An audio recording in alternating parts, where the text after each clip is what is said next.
Well, if you've made it this far, you've probably guessed it. We're gonna try to go cut a little bit of Milo, get a sample this afternoon. We got a little work to do with our header. We'll just put it together and make it work.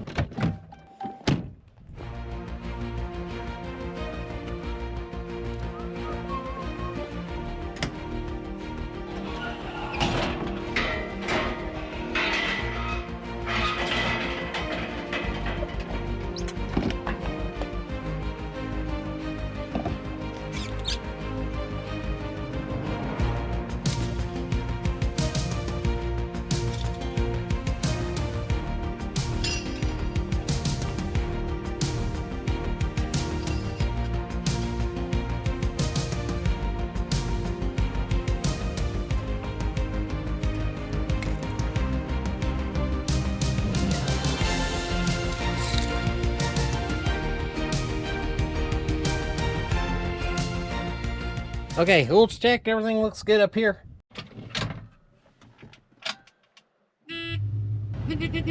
She lives to see another day. Welcome back to the channel. You're watching the Wild West Farmer. Today is October the 6th. We've got quite a bit of Milo out in the fields that's starting to really present itself to be cut. So we're gonna get this thing all hooked up. We've got a little bit of work to do right here under this shield. Our goal today is to go out and cut a sample and see where the moisture is in the grain before we call any semi trucks in, any of that. We're just going to cut a couple 100 pounds, get our moisture checker in there, see kind of where we're at, see if we're a week away, see if we're, could potentially start tomorrow. It's just all part of it. Main thing is we're gonna have to grease this header. I haven't greased the header yet, and get in here, fix this belt. We couldn't fix this belt while it's sitting on the trailer there because this shield doesn't pull out far enough. So we got to actually hook it onto the combine for us to service this side of this machine. So we're going to do that quick. We got cotton right around the corner. Cheeto and Albert this morning actually went and hooked on to one of the module builders there. So we're going to be running 3 crust busters this year. We got the 4560 hooked onto that one. We'll be running a 7810 on one. And then I believe there's a 4840 right through here that will be running on the 3rd builder. 3 of those, and then we generally run 4 buggies and 3 cotton strippers, and that's right around the corner. I've actually defoliated a little bit of cotton. Colby's out defoliating for Tyler right now, so before you know it, we'll be full bore cotton harvest, but we need to get what Milo we can out prior to starting that, because the cotton will take priority, I'm assuming, over this. So we'll just see what happens, and we're gonna slap this together right fast, grease it up a little, and then get after it.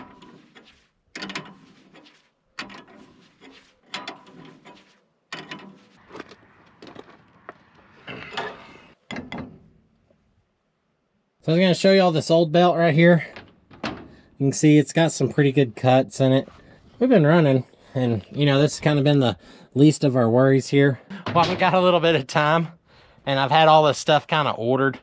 We better throw it on here before we get in the field and break it. That belt right there runs this wobble box that actually runs the cutter bar, and that is what chops the Milo. Right here's your guard, right here is the sickle, and that just chops back and forth just like a big pair of scissors. So it's a pretty crucial part. But now we got us a new belt on here. Should be in good shape.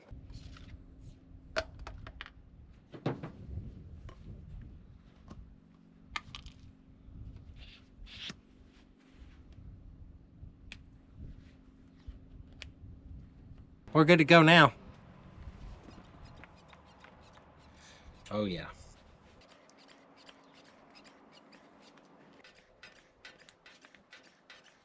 So next we got to put these traps on the bottom of these hoppers. Essentially that's just a hole in the bottom of the hopper, and that is made to drain the water out of the tank. So when it's rainy and stuff, you want to leave those open. That way all the water will come out of the tank, because it's kind of like a big rain gauge. If you leave those plugged, that tank will hold water, and it eventually rusts out your equipment there. So you don't want that to happen. So we got it all greased up, checked over. Everything looks to be pretty good shape. So we're going to crank it up. We're going to take it out to the field. We're going to cut us a sample, see what the moisture is, so we know whether to call in semis for tomorrow or what we need to do. Move fields.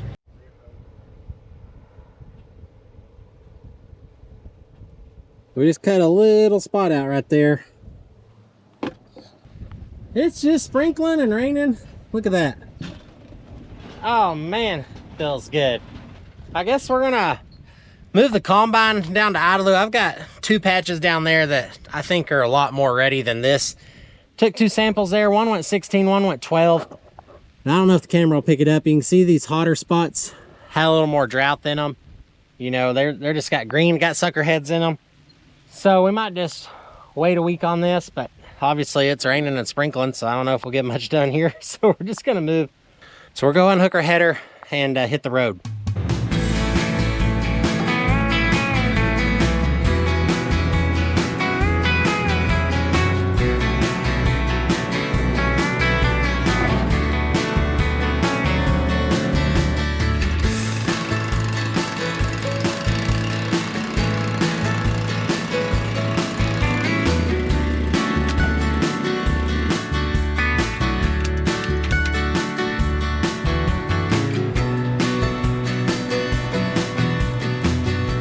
What you doing up there? I don't know, touching the cloud, greasing it. They're running it back and forth so they can grease those chains up there, chain lube. Kind of takes one person to raise another guy up on the gate, and then they'll grease the bearings while they're back there. Pretty good ladder. Just gotta trust the guy that's running the gate up in the tractor. So Albert is up in the cab. There's Albert. How you doing, guys? Crust buster builder. It's got the big singles on it, which is nice. Hooked up to the 4560. Pump all chained up and everything.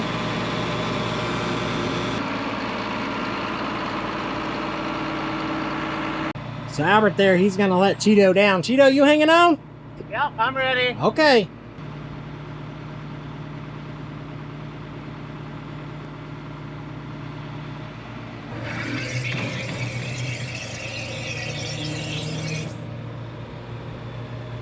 See, then the little latches just latch up in there off of that cylinder, and when you get ready to open it, cylinder pulls up, pulls the latches, and then opens the gate. Works pretty slick, I guess, until someone tears the door off someday. Yeah. Okay, we're fueled, we're oiled, we got pretty decent confidence where we're going. We'll be better than where we were. First thing I'm gonna do, pull old Matt Griggs, put that seatbelt on. This combine sits way up in the air, and it is a long ways down from right here to that ground. So safety first, let's hit the road. The guys are gonna bring the header here. They're getting hooked up to it in the grain cart. And this field looks a lot more uniform. We'll cut us a quick sample. 12/8. So I've taken 3 or 4 samples out of the top of this stuff. This Milo here, it's a little more purple looking than the stuff we were cutting earlier this year. But it's been like 11/1, 12/8, 13/3. So it's right there. We still got a little bit of pulp. As you can see it up here in the top of the tank. Little white stuff like that. We will have to get that cleaned out just a little bit better. But we got to call trucks, got to get all that stuff figured out. So making extra noises in the video. Yes, sir. Okay, we had a little bit of change of plans. I got a hold of the truck driver, all that stuff. He said, nah, cut a load, I'll haul it off in the morning first thing, and we'll see kind of what the moisture is at the ethanol plant. Right now, it's been testing 13/3, 12/8, somewhere right in there. But we are getting a little bit of pulp in our tank. Hopefully, we're getting it cleaned up good enough.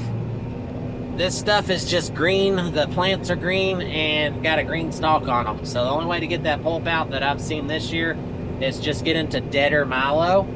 And you know, this is just not that way. So you can see all the leaves are really, really green, especially even over here where we've cut.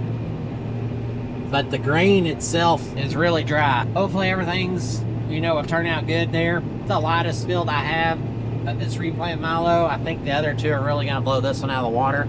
We're running about 4.5 miles an hour. I think we're doing a pretty good job behind the combine. Looks pretty good. We might hop out here in a second and take a look. As of right now, combine's running pretty good. We got a lot to cut with it in the next couple weeks, so we might wear it out again. Not sure. We'll find out. We're back at it again.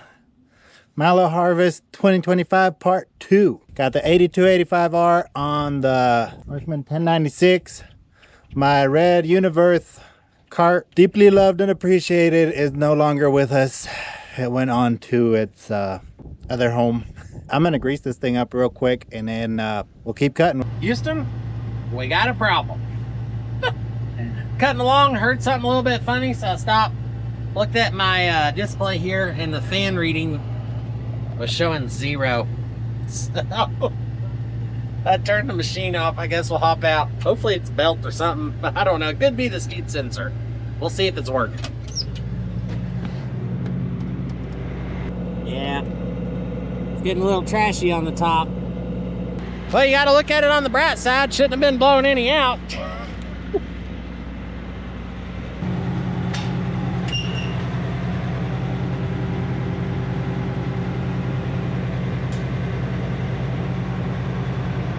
So this is the fan right here. That's the actuator for it. I gotta find the sensor. Found the sensor. Okay, we figured it out. I took a blue paper towel here and just cleaned the sensor off. Boom. So I was thinking maybe like a belt, you know, something pretty dramatic, but it wasn't. So that's a really good problem to have. You know, we've had some dramatic experiences in the combine, in the earlier combine harvest videos. So far, we've cut 8 acres. We've only stopped once for maintenance. So we're doing good, real good. Cutting the end off right now. Y'all can tell going with the row doesn't cut near as good. It bridges up in the middles, just like that and over there. So I like to cut it perpendicular to the row. Keeps this auger header feeding a lot better. Really should consider, if we keep growing more Milo, to get us a draper header. There's a couple for sale. They're pretty nice looking headers. You know, we started this year off with this rig running the way it is, and we're just gonna battle it through. We're gonna get it done with what we got, and you know, make things work like that. So we're assessing our situation here. We're grinding these heads up. I got my concave clearance opened way up, got my rotor slowed way down, and we're still just pulverizing these heads. And man, we've got a lot of grain on the ground. You can just see everywhere you look here.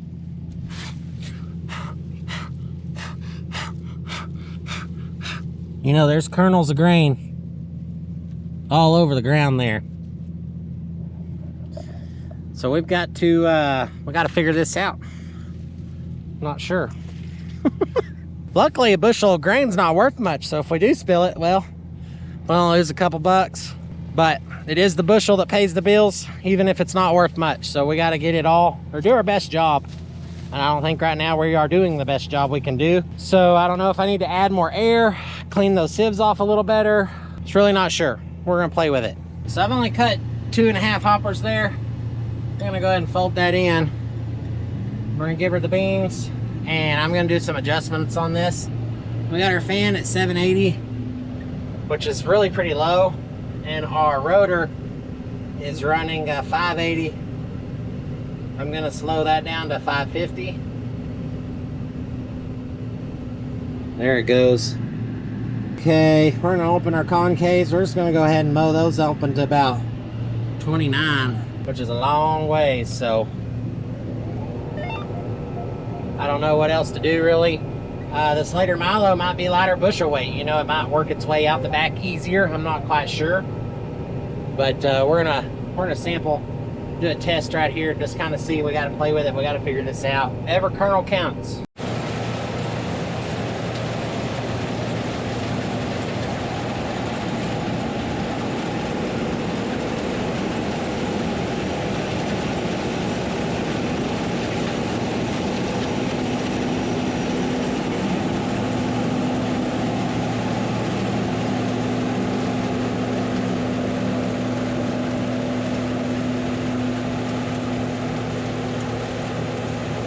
Well, y'all check this out. I'm almost stuck to cut. Check out the size. Dang. It's heavy too. Real good looking Milo right here. I got my grain cart almost full. We've only dumped about 2 1/4 dumps on it. So this one is just a tad bit smaller than that red one we had, but we're trying to get the combine fine-tuned right now. It stopped again. I mean, it looks like our heads are getting a little less thrashed. Still can see quite a bit of this just beat up, but the pieces do look bigger. The main thing is we're gonna see right down the middle of the combine, there's more or less grain. So kind of right here, you can kind of see there's an open spot. This would be a good spot to look. And I am seeing less grain. Kinda. But this is what we're after, a thrashed head that's not completely pulverized.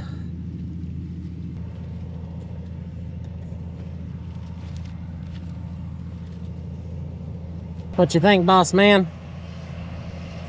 That looks better, right? Yeah, I think it looks better. One other thing that could be happening is this Milo here's got a lot of these green leaves in it. And when these green leaves go through the combine, they act as a canoe. So if there's a seed that lands on top of that green leaf, it'll just work its way all the way to the back of the combine, and then it throws it out. And the seeds that are on top of that leaf go out the back. So it works better when we cut dead Milo or brown Milo, because we don't have any of these big leaves like this going through the machine. So we could be riding some out the back because it's just different stage of Milo.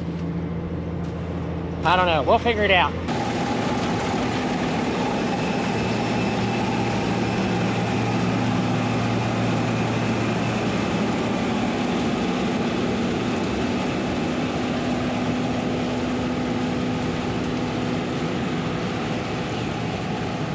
So we've made some adjustments here and there. I don't know. We really can't get it perfect. I don't know.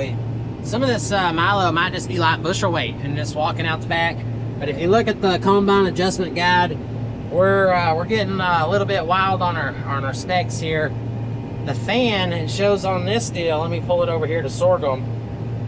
It's showing the fan needs to be from 800 to 950, and I've been running it at 780 on everything I've cut all year, and I just slowed it down to 750, and I've actually got my rotor speed at 550.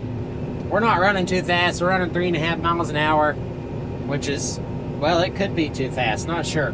We're just playing with it. We're trying to perfect this thing. Got a lot of Milo that looks just like this. Want to do the best job we can, but it could be the variety, and it could be kernels in there that are really light. Not sure. We've only put 2.5 dumps on that grain cart, and it's pretty full. So we got a semi coming first thing in the morning to get this grain that we're cutting right now. We'll have a lot better of an idea of how to adjust this combine once we kind of get our bushel weight back. It looks to me, just visually, that the bushel weight should be fine, but it also, you know, depends on how much FM we have in there. All that stuff kind of varies, moisture. So we'll be able to know if the bushel weight's really, really good, or could be poor, and that might be why we're seeing more seed on the ground than normal. So we're gonna offload this onto Cheeto.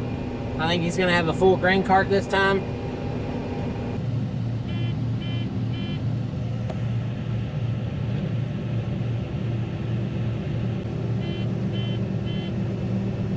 Oh boy. Is it all gonna fit?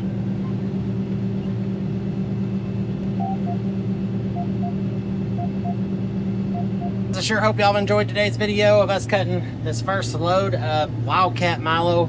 I've been real curious to see what it's going to do all year. We cut 12.58 acres and roughly got 1,000 bushels. That's a 1,000 bushel cart, and we have her mounded up, so that's a good problem to have. We'll see how it comes in the morning on the moisture and everything. Hit that subscribe button if you're interested in farming content right here in West Texas. Remember that the Lord is in control. Wear more cotton, eat more beef. We will see you next time. Thanks for watching.